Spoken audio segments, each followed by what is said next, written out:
तुम्हाला नाही आला का कॉलेजला? शासनाने घेतलेले शासनाचा आदेश तुम्ही पाळत नाही. तुम्हाला माहित आहे का त्यांना कशाला आपण द्यायला पाहिजे?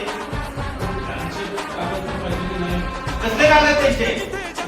मुख्यमंत्र्यांनी सगळ्या मुलींना डिग्रीचं शिक्षण मोफत केलं काय? वरती काय म्हणतो ते नंतर बघू. तुम्ही एक्झामला बसून देत नाही त्याला आता हा? काय सांगितलं? तुम्ही एक्झाम थांबवू शकता?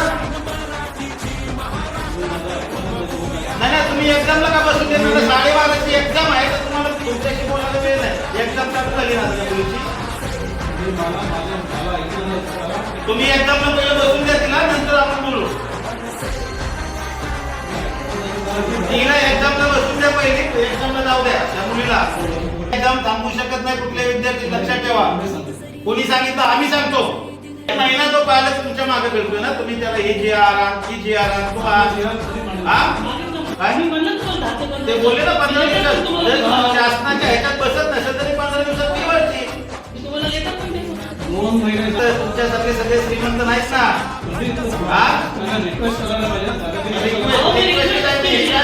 लेटर घेतलं तुम्ही? काय नियम आहे? काय नियम आहे? काय नियम आहे? एक्झामला बसून नियम आहे. रायटिंग मध्ये द्या तुम्हाला. रायटिंग मध्ये द्या. तुम्ही फी नाही भरली म्हणून आम्ही एक्झामला बसून देत नाही. युनिव्हर्सिटीचे वेबसाईटचे नियम त्यांना वाचायला होता. तुम्ही शासनाचे जेड नाही तुम्हाला समजत? काय फिट होत नाही तसं द्या ना. कुठल्या गोष्टीने फिट होत नाही द्या त्यांना. 1 महिना GR का मागितले तुम्ही? गव्हर्नमेंटचा GR आला, परत शिक्षण मंत्र्याचा GR आला, परत हे लेटर आला. कशासाठी? ते जर इलिजिबल नव्हते तर त्यांना डॉक्युमेंट मागायचं नाहीत ना. आत्महत्या किती झाले महाराष्ट्रात माहित आहे का? तुमच्यासारख्या नालायक कॉलेज एकदा काय ते दिसायला होऊनच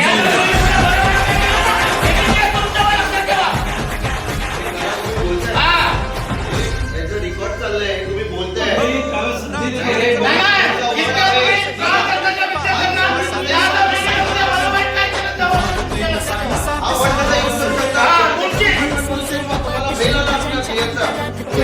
बरं वाटलं तर करा. हे कुठलं तुमचं आन्सर आहे? काय करायचं करा. मुलीने लिहिलं पाहिजे. हे तुम्हाला बरोबर